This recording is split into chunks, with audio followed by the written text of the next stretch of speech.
Welcome to Bruins Diehards, your source for all things Boston Bruins. And today I've got a special guest for you. A friend of mine. He's been a friend of mine for, Jesus, like 7-8 years now on the internet. Mr. Reed Duthie, the voice of the Bradford Bulldogs of the OHL. Welcome to the show. Hey, thanks so much, Court, for having me. It's always great to chat with you. Like I said, we've been friends from a distance for a while, but I always enjoy getting to talk to you. Your insights are great, and it's a real pleasure to be here with you, man. I'm enjoying the background all around us here, too. I was just picking out all sorts of different things. Well, you probably actually know some of the thumbs. So people don't even realize if you actually want to watch my dad playing in the NHL, the only way to do it is actually on Reed's YouTube channel because it's the only place. Him and his dad took all like old VHSs and they upload them to YouTube. You can watch old. I will put the link in the description down below.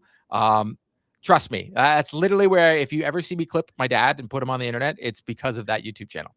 It's amazing to see the history of the Bruins starting to come back with people that actually recorded it over time. Yeah, which is very interesting for what people don't realize. Back in the day, no one kind of like kept the history or did anything. Like if you see stuff at the Hockey Hall of Fame, it's almost like happenstance that they still have this stuff. Players, when my dad played, did not keep their jerseys. They didn't do any of that stuff. That wasn't common practice. Vancouver Canucks are famous for not having any history in their arena because they didn't keep track of any of it. But we're here to talk about the Boston Bruins. So today on the show, we are going to review the Stadium Series. We'll recap the game, but we want to review the game, the ratings. We're going to go through all of it. We're also going to talk about, did we expect the Bruins to be at this position? Because they're kind of fighting this year, and it's been great to see. We're going to do an injury update on Zacha and Lindholm. We're going to look ahead to the game against Florida. We are going to talk about the Beanpot because the Boston Bruins prospects are all over the place, doing amazing there. Early 7th player award, and if we have time, we're going to talk about the Olympics because that's going to be next week, the Olympic break. The Bruins play their last game tonight. You're hearing this the next day, but yeah, the Bruins are playing their very last game for the Olympic break tonight. Reed, what did you think of the Stadium Series? In fact, the higher ratings than the Winter Classic Stadium Series. That part didn't surprise me because it's Boston and Tampa. The history of the Bruins, there's a ton of intrigue there. The networks obviously love the Bruins. On the other side, the Tampa Bay Lightning have become a foundational franchise for the league with a lot of intrigue and great players. So to see that those ratings came in that high doesn't surprise me. I love the in-stadium presentation of the game. I think TNT would have been the right spot for that game because of the party atmosphere that they bring on their panel. That was the part where it kind of disconnected for me a little bit. I think Biz with John Cooper looking like he just stepped off the Miami Vice set would have been an absolute classic. So I thought the in-stadium was beautiful, and I tuned in like as early as I could just to see what they were going to pull out of the hat for this thing. And I'm glad I did. It paid off on that sense. So I loved it, Court. I thought they did a brilliant job with it. Yeah, it's very interesting because at the end of the day, these outdoor games are about growing the game of hockey. I thought they did a phenomenal job. So they actually got their highest ratings at 2.1 million. The peak was 2.4. Most viewed NHL regular season game since January 2019, Bruins Blackhawks Winter Classic. Shocker. Most viewed Stadium Series game on cable. ESPN's most viewed regular season game on record. But that's a record. That's ESPN putting it out there. Even as a Canadian, even when I'm in the United States, I've talked to Americans. ESPN isn't the place people think of hockey. Through 22 games on NHL on ESPN networks, it's averaging 795K viewers, plus 35% year over year. ESPN is. That's ESPN putting a little stuff for themselves at the very end. I thought they did a phenomenal job with the presentation. I'm still, as much as the jersey has grown on me for the Boston Bruins. I don't know what it is. I still wish it was gold. I know the yellow is sunshine. You're in the Sunshine State. I totally get it. I actually like the Bees logo that's behind my shoulder there. I'm actually a fan of it. Kind of wish it was on the front, or that they did that on the front and then the jersey numbers on the side, even though they were big, had the claw going through them as well, or inside them or something like that. Maybe something like that. I wasn't a fan of the words Boston Bruins on the front, but that's just me. I thought Tampa's jerseys were where they are. I actually like their last Stadium Series jerseys that they wore. I thought those were better than these ones. The game itself, it ended up being an extremely growing the game game for the NHL. I live in the Toronto area, so does Reed. The amount of people that I talked to at the rink the next day for my daughter's practice, everybody was talking about the Stadium Series game. And to me, that kind of put a smile on my face, because if that's happening here and in Canada, where we love the game no matter what, but we don't always talk about, a rival team that's not the Toronto Maple Leafs in public.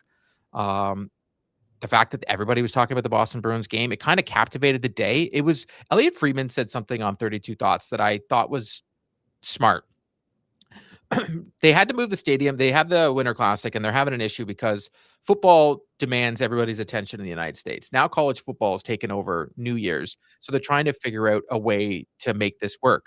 The Stadium Series for the last 2 years in the NHL has gotten more viewers than the Winter Classic because of football.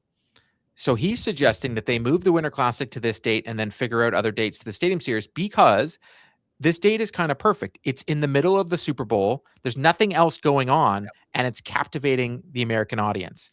It kind of worked. It was like almost like a perfect storm. I'm also with you with the presentation. I think TNT, or even Sportsnet, I think it just would have been better. I just felt, me personally, PK tries really hard, but it's almost like he has to be everything for the broadcast, because I feel Messier, as much as he is one of the greatest hockey players of all time, broadcasting wise, he's pretty boring. It's like I used the analogy before. It's like Wayne Gretzky can't coach, but he could play hockey, but he can actually do TNT. Messier, I just feel he can't do it, unfortunately.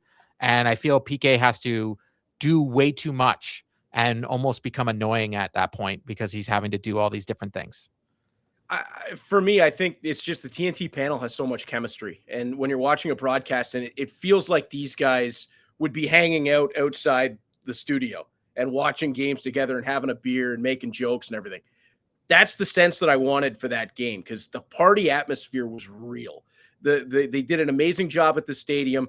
And I think, again, if you had Biz and you had Wayne and that whole crew from TNT that really bring that party atmosphere, it would have brought it up another notch.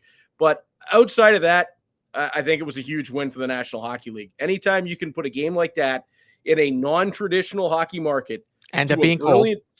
Yeah, exactly. They got the perfect weather for it, and have a packed stadium, great TV ratings. It's growing the game forward, and we're seeing it on an international stage. And you look at all the teams that are going to compete in the Olympics. Granted, not all of them are going to really compete. Some of them are going to get their doors blown off, but the game is so there's a growth in the game in the United States, and to see it taken to the next level with something like that is brilliant. And I agree, they've got to figure out something like that with the Winter Classic and the Stadium Series for dates, because you can have the entire audience to yourself, and that's going to be such a key for the National Hockey League. If you don't have to compete with the NFL and you don't have to compete with the NCAA, don't. It's a losing proposition for you right now, because those are ingrained in the United States. In Canada, it's a totally different story. But in the States, if you can have an entire weekend essentially to yourself, run with it. Do 2 games in different locations. Do a Winter Classic in one spot and a Stadium Series in another spot, and use your 2 national networks to cover them. Just figure out something to get away from the competition, monopolize it to yourself for a weekend, and have a celebration of what the game is. That's going to draw American audiences, and it's going to make the game a lot bigger. So speaking of the game, they actually played a hockey game. They had the quickest goal in outdoor game history. 11 seconds? They finally got rid of how many seconds?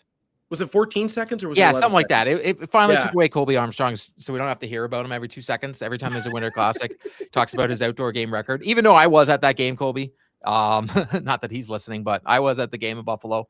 One of my favorite Winter Classics. I was also at the game at Fenway. I've been to a couple of them. I personally don't need to go to them anymore. I find the viewing to be absolutely terrible to watch hockey, but it's just about the atmosphere. I think it's one of those things you need to go to once. But we had a hockey game. The Bruins got off to the Lightning, got off to a quick start, got a 1-0 lead. But at the end of the first period, it was a 3-1 hockey game. The Bruins 1,000% outplayed the living daylights out of the Tampa Bay Lightning until the second period. Your thoughts, Reed? Well, the Bruins got a 5-1 lead at 8:18 of the second period. And then at 9:01, suddenly 7 straight minor penalties. Now, I don't want to be a conspiracy theorist, but when was the last time you saw one team get 7 straight minor penalties in a hockey game? I have no clue, and no one seemed to know on the broadcast. Yeah. One of my color guys, when we do the Bradford Bulldogs, Nora Miller, will always say it will always even out over time. It didn't. No. And that to me was worrying. There was no makeup calls. There was nothing. Charlie McAvoy gets ripped down and killing a 5-on-3, and the Bruins end up with a penalty at the end of it. I'll say, because I hate complaining about referees, that was the one call where I was like, you got to be kidding me. How are you not calling it? But at the same time, I need to ask you, because this is my opinion here. The Bruins shot themselves in the foot. Oh, yeah. You're the most penalized team in the NHL. Your PK has to be better. And if you continue, because these penalties they were getting, they were ticky-tacky stupid ones. Like Swayman knocking the puck over the boards, it is what it is. He was just trying to bat it away. He wasn't purposely trying to hit it over. But the amount of stupid penalties, and I will say one of the hit after the goal, man, like Kastelik, you can't do that. No. It was dumb, selfish, and that's what I felt. A lot of their penalties were selfish. Passes in overtime, it still annoys me. It was a penalty, but I thought it was ticky-tacky because it didn't cause a difference on the pass or anything like that. No. It didn't end anything, so I thought that was stupid. But a lot of the penalties they got, I think they deserved them. And that's the next part I was going to go through. So I didn't like the parade and the 7 straight, obviously. They got to be smarter in the game. And the problem for the Bruins is they're not talented enough to score their way out of those problems when they get into them. And we saw that. Up until that 8:18 mark, 5 goals. What did they do well? They stayed out of the penalty box. They played Tampa Bay 5-on-5. They didn't have to overuse their top D. They didn't have to overuse their top penalty killers, especially when you're already down Elias Lindholm and Pavel Zacha. Now you're pressing those centermen into an even more difficult spot. You get down to multiple 5-on-3s. Now, Charlie McAvoy and Hampus Lindholm and your defense that's been so good for long stretches, they're pressed to the max. And you get into a third period where there's nothing left in the tank for those guys. You can't expect them to come blazing out of the locker room and take the lead back when they're just gassed. Penalty killing is such a hard thing to do because it takes so much commitment. It takes so much effort. Playing in your own zone is so much harder than playing in the offensive zone. And they did it to themselves. They shot themselves in the foot with the penalties. So they have complaints. They have rightful complaints, but they got to be smarter. They got to play smarter. And this is where we've seen the only knock that I've had on Marco Sturm for this season, because I think he's done an incredible job, and we'll get into that where the Bruins are. There's been snowball effect at times where they get into penalty trouble and they can't get themselves out of it. I thought there should have been a timeout called to reset. I asked that question. I thought that was a phenomenal question, Ty Anderson, and I didn't like Marco Sturm's answer. I thought I'll be honest, I thought he was kind of a chicken on that answer. You're like, no, I was like, no, it's okay to be like, yeah, I should have called one. Because he knows he should have called one. Yeah, and I think I think you're exactly right. I think that's what it was. I think if he had to do the situation over again, he would have hit the timeout. So that's my only complaint on Marco there. But they've got to be smarter. The Kastelik one after the goal, and you can say, well, it should have been evened up. It should have been this. It should have been that. You can't do that after the goal. You can't do that. That's dumb. It's not something that your coaches are going to be overly happy about when you skate back to the bench. And the stick infractions, it drives me crazy. We know it's been years of this. We know they're going to call everything at the opportunity on the stick infractions because that was the edict that was laid down 20 years ago. So stay out of those situations. Don't put yourself behind the play where you're water skiing to get back in. I know it sounds easier than it is, but there's just so many things they could have cleaned up to given themselves a better run after they got up 5-1. Injuries played a part. Penalties played a part. They were gassed in the third period. Yeah, couldn't win a face-off. Their 2 best face-off guys were injured, right? Yeah, and when you're in that spot, penalty killing when you don't have your top 2 face-off men, it's a death sentence, especially to go down 5-on-3. There's no coming back from that because how big of it is when you win a draw and get to clear all the way down the rink in a 5-on-3? It lifts the bench. It lifts the killers. If you can't win the draw and you're already starting with possession against you, Tampa's already set up. And that power play, they might be getting a little older, but they're still just second best power play in the league, right? So like it was very interesting because I didn't feel as soon as the power play started happening and they went to 5-on-3, I'm like, I don't see the Bruins stopping them. I didn't feel like, oh, you know what, they're on, because they just weren't playing well on the PK the past couple games, and they Yeah. were running around a little bit. And it's funny you bring up the Catholic thing, because so many people were coming at me after that one, because I was like, well, that's a stupid penalty. People were like, well, what about everything that happened after? I was like, okay, well, then all that does is to have a coincidental of him and somebody else going to the box. He's still getting the 2 that he got originally, and then he's getting an extra 5, plus someone else is getting a 5 for roughing. So it doesn't do anything, and that's why I think the refs did nothing. Do I think the refs turned a blind eye to some of the things? 1000%. Do I know why? I have no clue. I do know from watching the game and talking to players and stuff, the Bruins are a bit of a whiny team this year, and Oh, they're a bit of a whiny team. And when you're a whiny team, you know what happens. And you heard McAvoy; he was a hot mic. He was not incorrect. He was definitely like, it happened in front of me. Like, he wouldn't let it go. He was still complaining about it in overtime. And to me, that shows another reason why, a reset needed to be done by Marco Sturm, because he wouldn't let it go. He didn't let it go. And when you have Geeky and Pasternak iced for the whole second period and they're not playing, what do you expect happening yeah. in the third period? Like, they're iced. They're useless, right?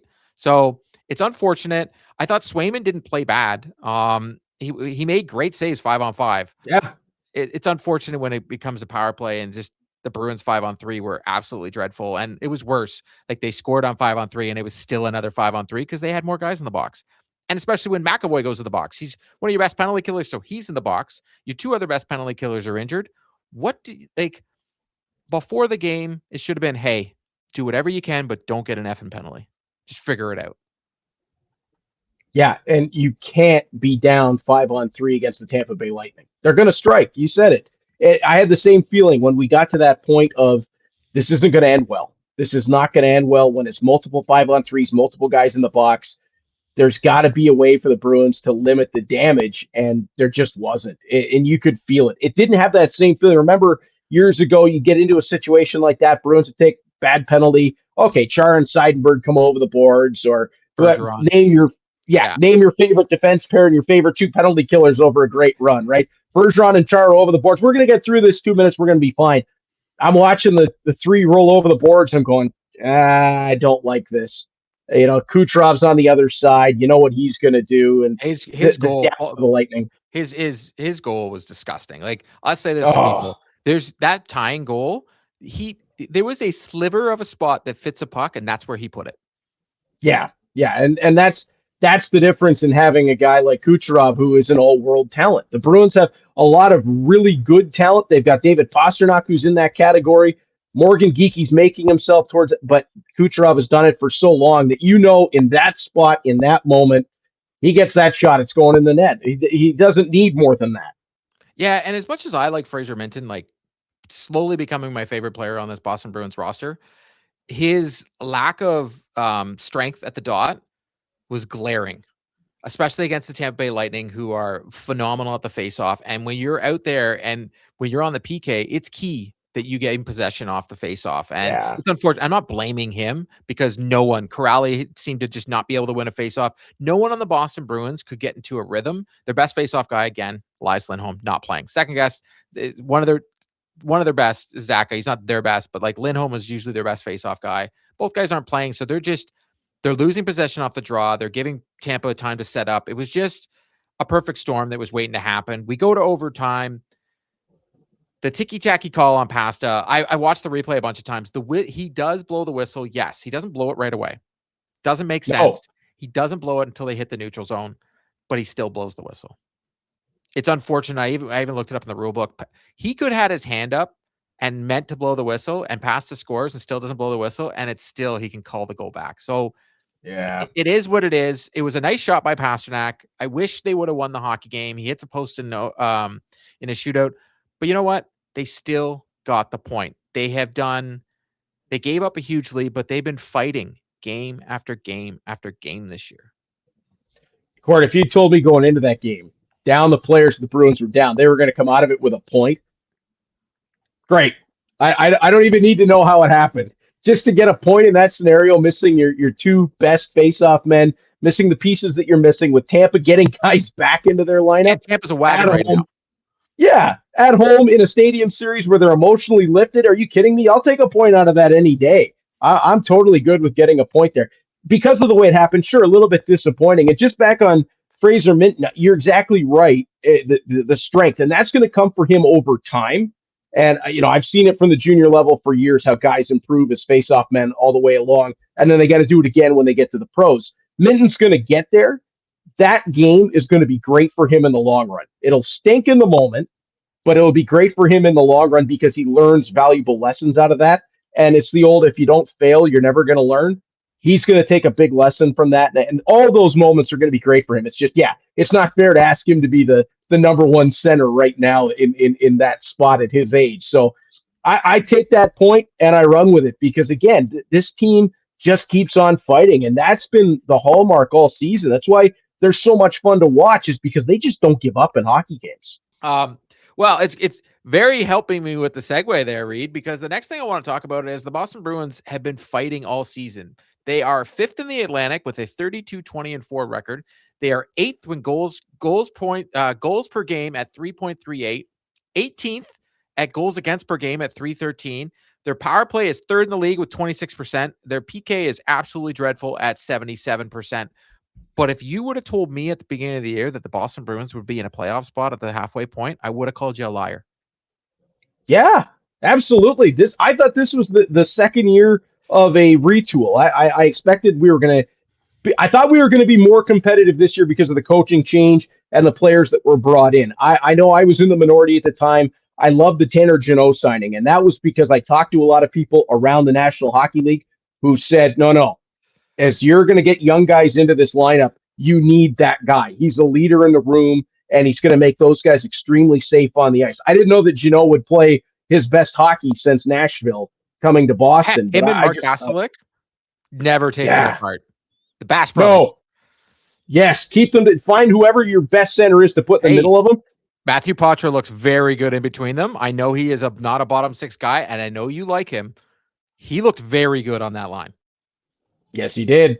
Yes, he did. I think that could be a fit there, especially when you start moving other pieces around. And we can get into that. I think you're still going to sell off some pieces at the deadline because you've got a Victor Arvidsson who's having a great bounce back season, but he's a UFA. He's mid-30s. He doesn't fit the timeline for this team. You might be able to snake another maybe 2 seconds, maybe a first if somebody gets really desperate at the trade deadline. So I think that part of it is still going to happen, but the lead up to it is so much different than I anticipated. I didn't think this team would be ready to challenge for a playoff spot this year, and I credit that with the guys they brought in.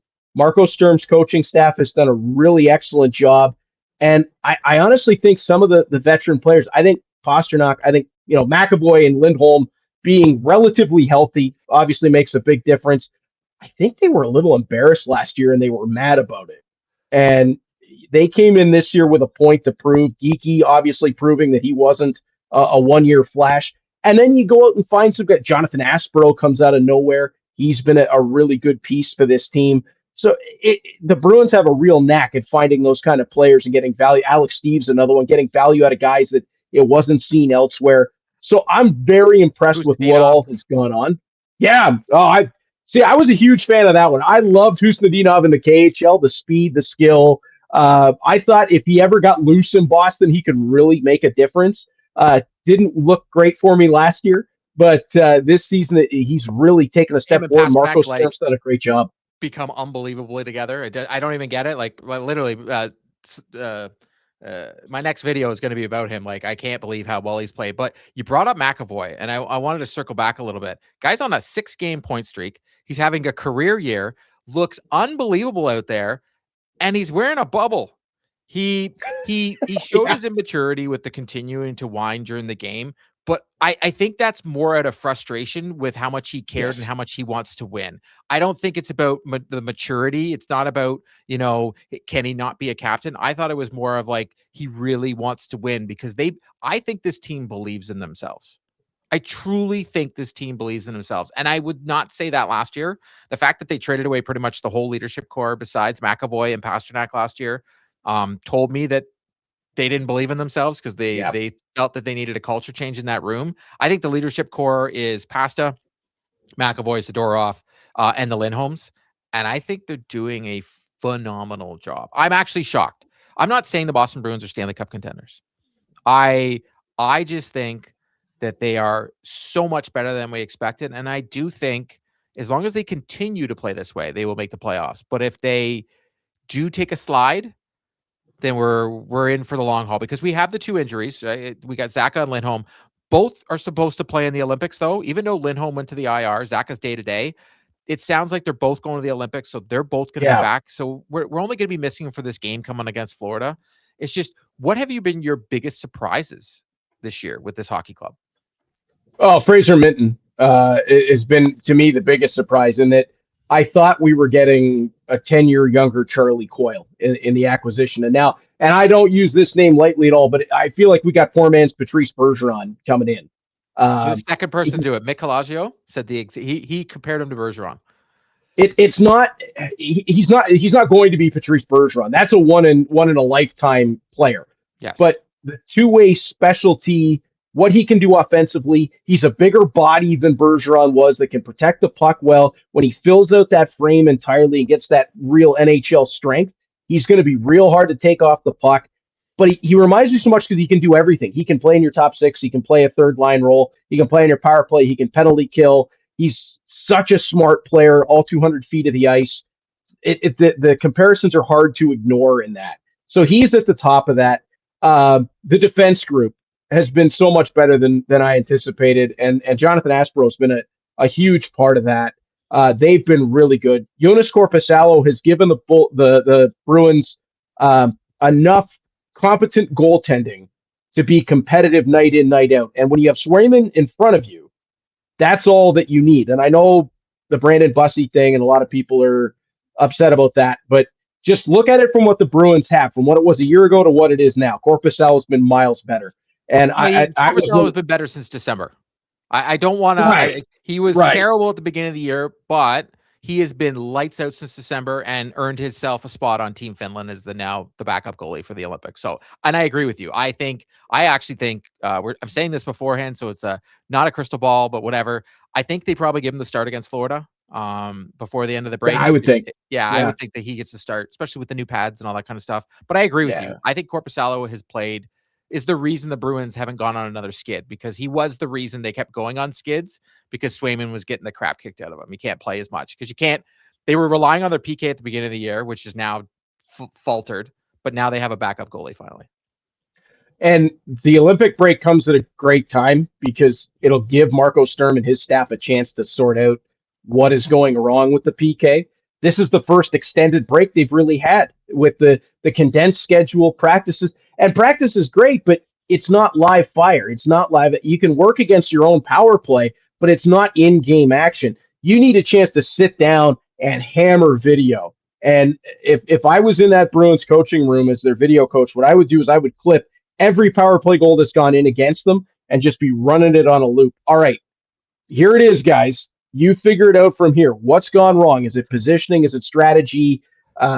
What do we need to do? What do we need to change? Because now you've got the time to be able to sit down and do it. Playing at this, I think it's going to get better just because I don't think you can continue to play at this rate of a penalty kill. I don't think that's humanly possible, especially with Lindholm and Zacha coming back in.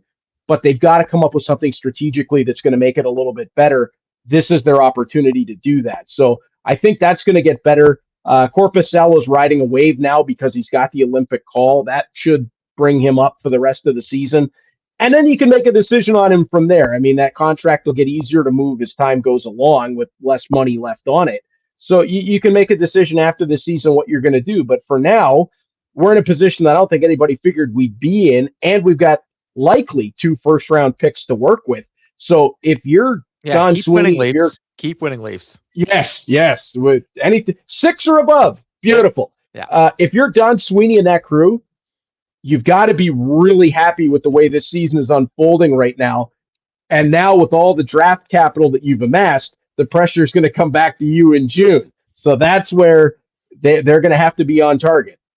Yeah, I've actually been very surprised because it seems that they've been lucky. You know, McAvoy goes down, Aspero comes in, and all of a sudden he's like, "Oh my god!" And the guy, it earned him a spot. Like it earned him a spot on this roster. He's played well enough, and he got an extension, and that's a good thing. And you alluded to the Arvidssons and the possible peak trades at the deadline. I think peak is almost like a given, but I think it's only a given if they can find another right shot defenseman.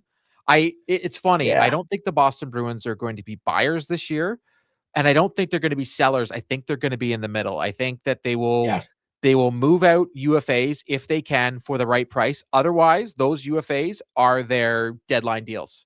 I don't see them amassing, they're not in on Panarin, who will get traded maybe by the end of this podcast today. It's supposed to happen today, right? That's what they keep saying. But I don't think they were in on Anderson because there was a possible extension. Yes. They're not going to be doing any deals unless there's an extension in place or they're bringing in a piece. They're not going to be in on Jason Robertson. That's not happening. Robert Thomas, who I've spoken to in length, they're asking like 3 firsts for him now. And it's pretty much, I talk about it and then a whole bunch of people were like, well, no, he's not on the market. And now it's like, no, he's definitely on the market, but we're going to ask the world to get him. The Boston Bruins are going to make smart hockey moves right now.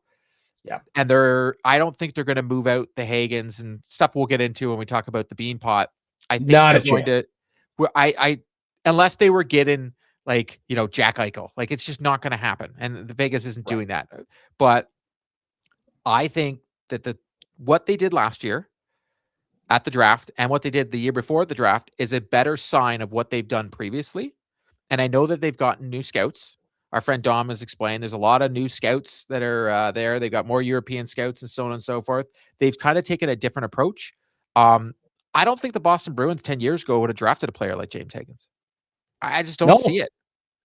No, I think you're right. And, I'm the first one that says we've got to exercise the ghosts of 2015. It was 11 years ago. Stop. But if you look back at that draft class, there was no pick of a guy like a Hagens. Now, granted, that's a top 10 pick. These were in the middle of the teens, but they didn't go for the smaller skilled guy. They went big. You mean Matt Barzal? Well, there was that. I mean, I was on Kyle Connor personally. Kyle Connor was, which is fine. Which is fine. But yes, they don't normally draft the guys that they've drafted. Dean Letourneau was definitely a Boston Bruins pick. And that's working. That one's 100%. Working. I got to see him this Christmas break in Ottawa. He looks great out there. I'll say this so I'm blue in the face. He's going. People keep asking. His skating coach says he's going back to BC next year. He is not turning pro at the end of the year. He's got a lot to work on in his skating. I know he looks great out there, but he can be better. But they've done well, but they can do better. If they have 2 firsts this year, they have a bunch of picks. They can do very well. These next 2 years are very strong drafts. Like you get to watch these kids every day. Yeah, and there's the kid. I don't think he makes it to where the Bruins are, but I get to watch Caleb Malhotra day in, day out. And that's a kid who started the season as a middle of the round guy and is now in the top 5. I don't think he makes it past Vancouver, personally. I think that his dad's coaching Abbotsford. They love him out there. His Vancouver loves his dad, right? Yeah, his uncle is Steve Nash. Yeah, and when Calgary wanted Iginla, they were pissed, right? Yeah. So they're gonna go high on him, but there's so many more guys that like people aren't even talking about. Like I see all the discussion about McKenna, Stenberg right now would be my number one. Watching him in the SHL, you're talking about a Naslund, Forsberg, Sedin's kind of impact player, but Igor Shylov playing in the Q. Nobody's talking about this kid, and again, he's not your traditional Bruins pick. He's not the biggest kid in the world. He's built like a fire hydrant and just hits everything that moves with a ton of skill to go with it. He'd be a perfect pickup for this group with the attitude that they play with. That's just the tip of the iceberg. 2 mid-round picks in the first round, right? Yeah. There's so many pieces that this team could pick up with those 2 picks that are going to be maybe not next year players, but the year after that are going to be impact players very quickly. And you're going to see the Bruins move to this youth group very fast. I think there's been an acceleration of this timeline with Hagens, with Letourneau having the big year. I think he's probably, as you said, Court, it's not next year, but I think it might be the following year Yeah, for like, I think Letourneau to he'll have be an a impact. Providence Bruin at the end of next season. I think Absolutely. it makes perfect sense. Like, Hagens people will be signed this year, but he will be a Yes. Providence Bruin. Sure, he'll maybe play a game with the Bruins, but I don't expect, unless there's injuries, that they play him in the playoffs, if they make the playoffs. I just don't see it. That's a tough thing to ask him to do. Come out of Exactly. college and go right into the NHL play. Charlie McAvoy did it, but that was an Totally extemporaneous different. circumstance. Yeah, An injury put him in that spot. yeah. To let people know behind the closed doors here, I happen to know for a fact he only played because there was an injury. He wasn't Yeah. coming in the lineup. He played well. He was one of the few people that on the Boston Bruins that played well against the Ottawa Senators in that series, because the Senators Erik Karlsson stretched out the Bruins and made them look foolish. Yeah. But Yeah. I'm very intrigued with where the Bruins are currently, because I think it's interesting living here in Toronto. Toronto radio is pretty much, how do the Leafs become the Boston Bruins? Yes. Which is unbelievable, because I remember when the Bruins were doing this, we're all like, "Oh, they need to be the Washington Capitals." And at the time, I even said, I was like, "I don't want them to be the Washington Capitals." The Capitals came in and, brought in UFAs. They brought in vets to redo this retool. What the Boston Bruins did last year, the Murat Husadinov trade, yes, they moved out Brazeau, and a lot of people keep complaining about it. I didn't think Brazeau fit in the Boston Bruins. I like his net front presence. I just didn't like his speed, and the Boston Bruins were already slow, and they didn't need another slow guy. Bringing in a guy like Murat Husadinov, one of the fastest guys on the team. He's not the fastest. Mark Kastelik is, for people that don't realize. You can look it up on NHL Edge, but Husadinov is right up there. And if you think about a lot of the deals they did, the Kastelik, Husadinov, all these guys have become key cogs, key pieces.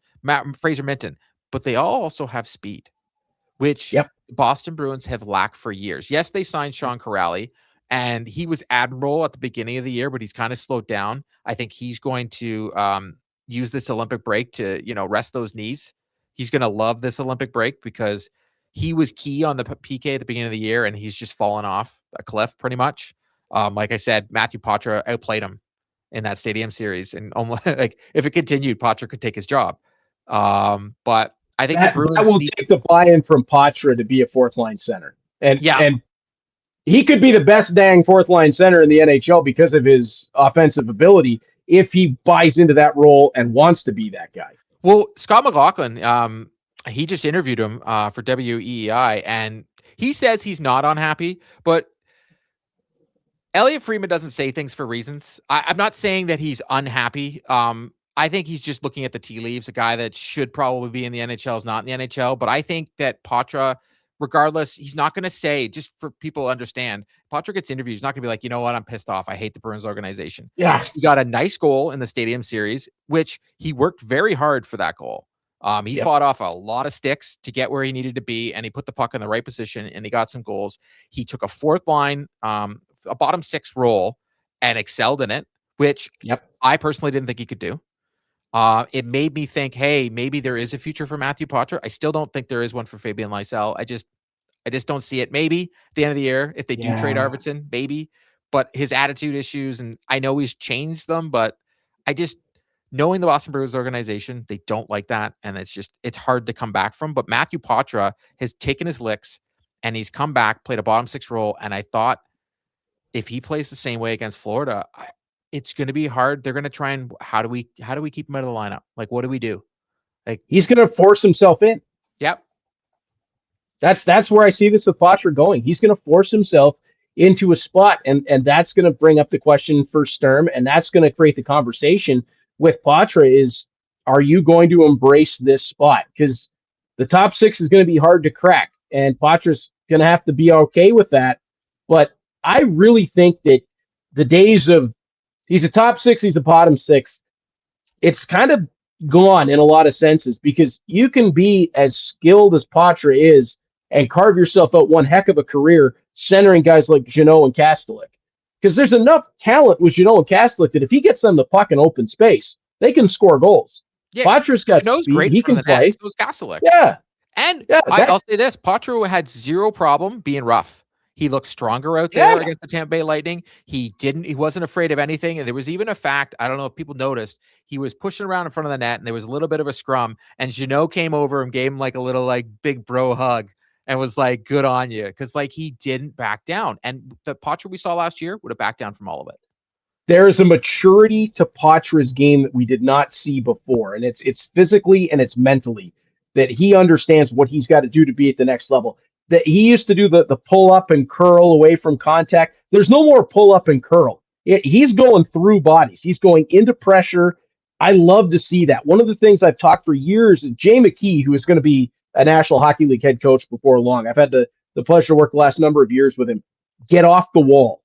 Skill guys, get off the wall. Don't play perimeter. Get to the areas where goals are scored. We're seeing Poitras at the NHL level get off the wall. I love to see that development out of a kid that is clearly working his butt off to get his opportunity. So before we get into, because I want to talk about the Beanpot, and I know everybody else wants to talk about it. We're going to do two things. Where do you think the Bruins finish, and who's your early favorite for the 7-player award? Ooh, okay. I think they're the last wild card team. I think they sneak in as the last wild card team on the season. In the first round. Whew. Yeah. And you know what? Fun series. If they can stay healthy, could be a real fun series. And Swayman could possibly be the starting goalie for Team USA, which is crazy for some people to want to hear, but Swayman has played well enough, and he could steal them a series. Even though Vasilevsky is one heck of a goalie, we could have a series stolen. Hey, Jose Theodore did it to us enough times that I wouldn't be surprised if Jeremy Swayman could do it to somebody else. Price did it in 2016 or 2014. 2014. 14. We didn't replace Seidenberg. Matt Bartkowski got too long of a run on the number one pair. Yeah. Seventh player. I think this one's easy, but it's so easy. There's so many guys though that have had an impact on this season. I'm going with Fraser Minten. Yeah, I think there's a consensus. I don't think I can't do, and to be honest, my close second is Hustinov. Just for the way he's played, and then Aspero. I think those are the three guys that if you're gonna, we're the same. Yeah, I think those are the three guys that like they're there. And the reason why I like this award is because it is voted by the fans, and it is one of those fun things. Even though Trent Frederick won it once, and still don't. I'll never understand that one, but whatever. To each their own. But he punched people in the face. I guess I get it, but I feel this year you're fine. That maybe the award goes to somebody that really was the workhorse of the team. I've talked about this before on other shows. I hate the fact that the Hart Trophy just goes to the guy that gets the most points. Like I saw all these posts this morning because Tampa made another huge comeback again against the Buffalo Sabres, who are playing some good hockey, but Tampa's a wagon right now. People are like, Kucherov just put himself back in the Hart Trophy. Well, the fact that Tampa's first place in their division should just have him in the Hart Trophy conversation. I hate that when I know media, that's an easy thing to say, but like, I think every team has their Hart Trophy candidate. Like the Boston Bruins is David Pastrnak. He's unbelievable. He's the reason they are where they are. He played phenomenal in the Stadium Series when he got to play. He missed a whole period pretty much in the second. But he's his passes this year, his leadership on and off the ice, he's been phenomenal. But Kucherov is one of the best players in the world. And him and Pastrnak are probably the most underrated players in the league. Yeah, the most underrated franchise players there are. Yeah. Absolutely. Hart Trophy, I like Nathan McKinnon. If you go on the player who's most valuable to their team. Yes. I mean, if you take Nathan McKinnon, I know it's an easy one, but if you take Nathan McKinnon off the Colorado Avalanche, I know they still have Cale Makar. They've got the heart of Gabriel Landeskog, but Nathan McKinnon is the straw that stirs the drink. But if you take McDavid off the Oilers, I don't think the Oilers make the playoffs. I know Leon Draisaitl is one of the best players in the world, but I think both. I agree on both. I think if you take off McKinnon and if you take off McDavid, I think it's a 1-2 punch. Like the two best players for the Olympics, people, Canada has the two best players in the world. The three best players in the world are on Team Canada because Cale Makar is number 3. Yeah. You take off McDavid from the Edmonton Oilers, I don't think they make the playoffs. The only reason I go with McKinnon ahead of McDavid in best player in the world. Colorado's not as good as a team. I think their second best player is still better. Yeah, I agree. Yes. Connor McDavid is the best hockey player on the planet. Correct. Nathan McKinnon is right behind him. The only reason I go that way is because of the teams behind them. There is no Draisaitl in Colorado. That's why. But there's a Cal McCarr.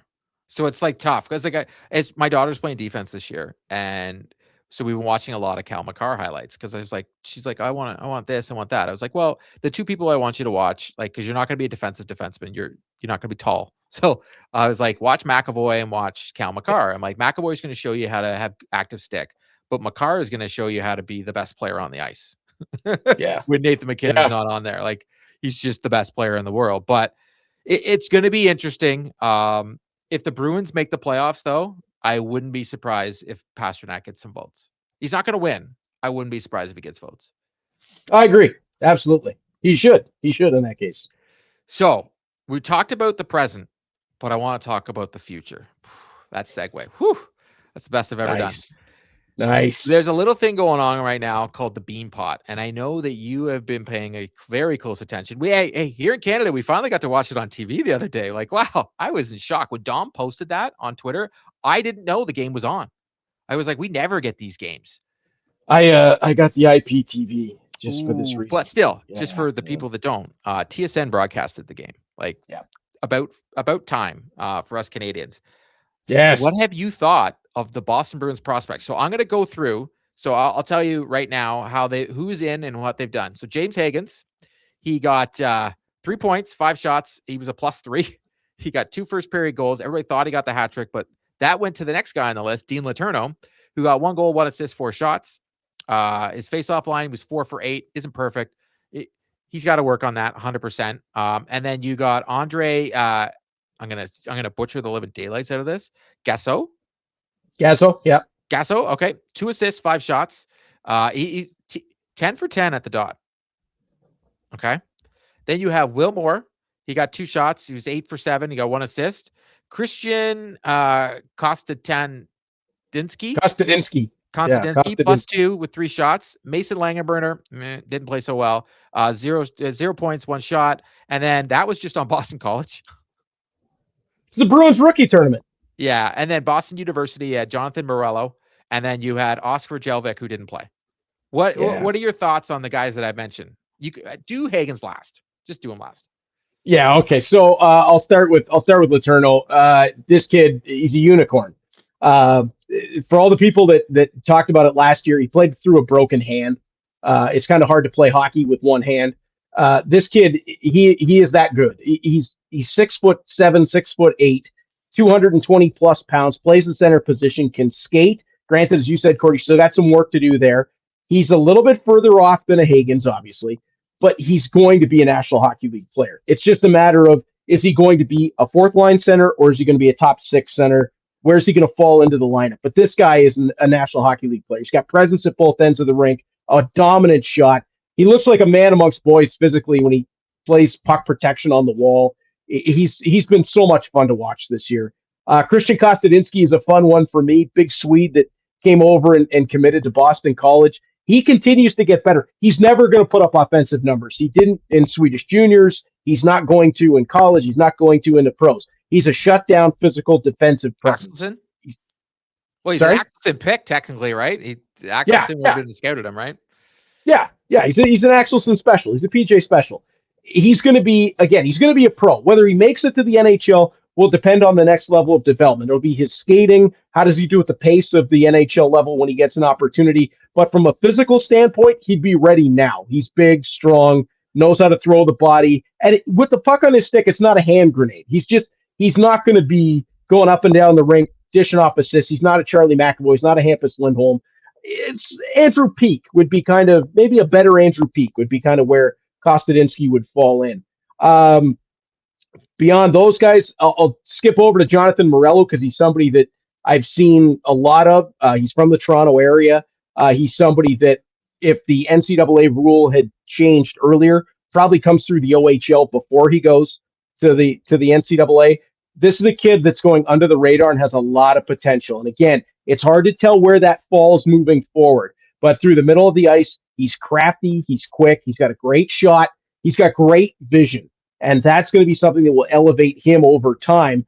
I don't know that he's got the best team to work with right now. I think that's where it's kind of hurting him a little bit. But Morello's got a real opportunity to take some strides forward. Will Moore, we're not going to know anything about Will Moore until Dean Letourneau and James Hagens graduate. I agree. Is Yeah. essentially Yeah, pretty much. Yeah.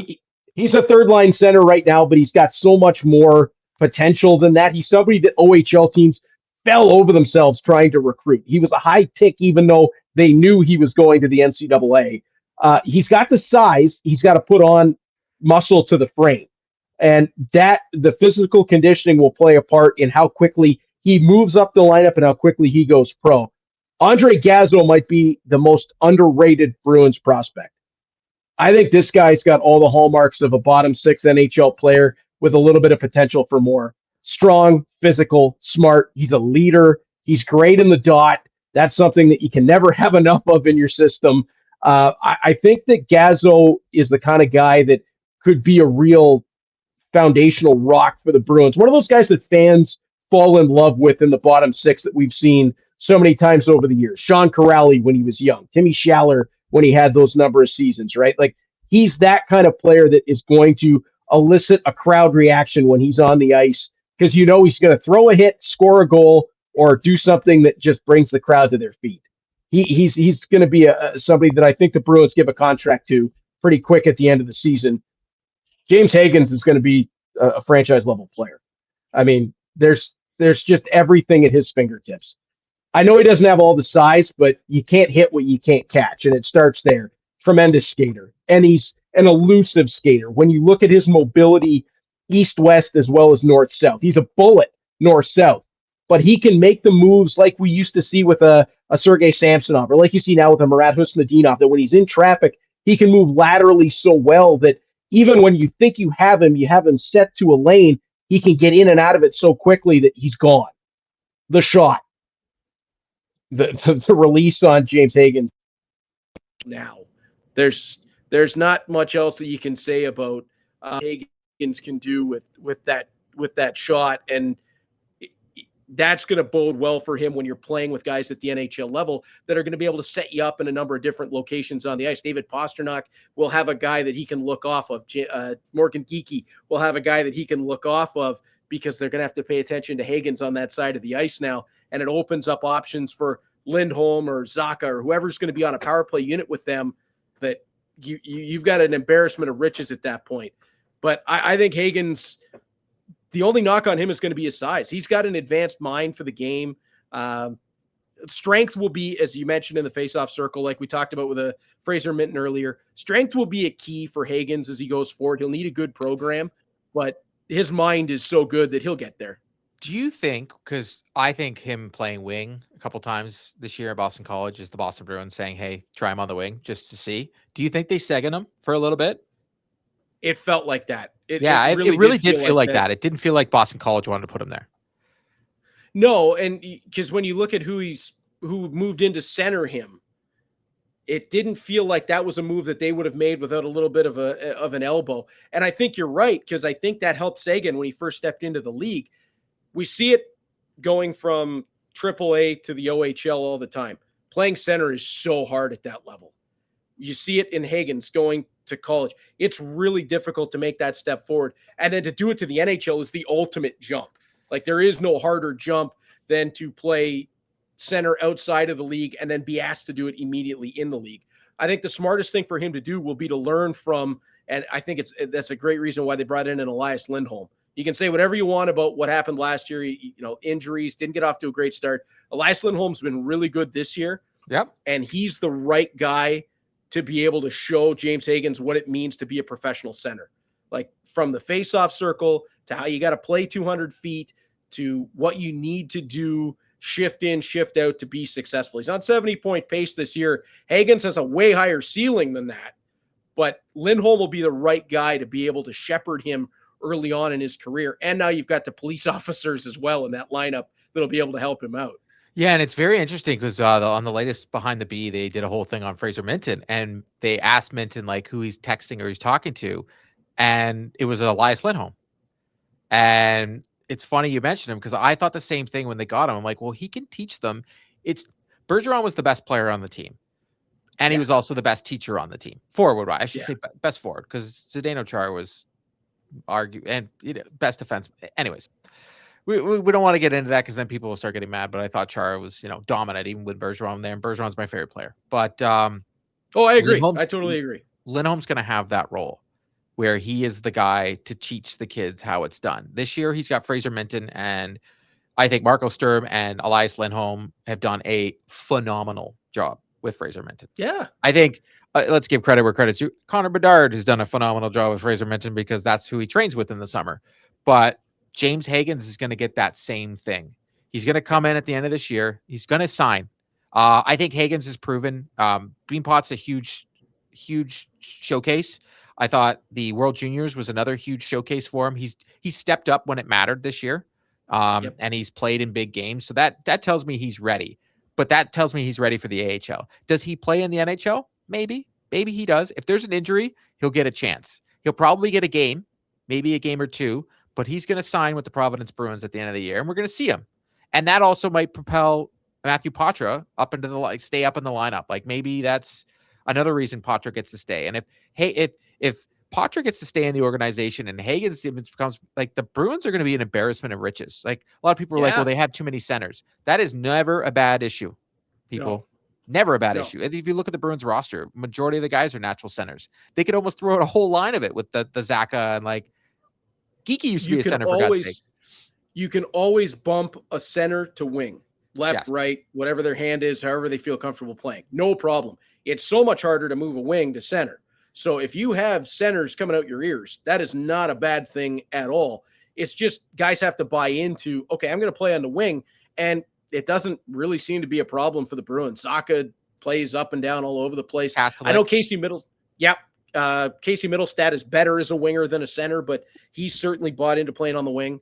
That we didn't even mention him, and I feel terrible. I know we're talking about the Beanpot, but Middlestat is played above my expectations all season. And going over to the wing was the smartest thing, Marco Sturm. It's like he unlocked Casey Middlestat. Well, it's a fit too, right? He can play second center to Zaka when you need the face-off ability, but then you free Middlestat with his frame, with his skating ability up and down the wing with Victor Arvidsson on the other side, who's a human bullet train. Yeah, and he's played great.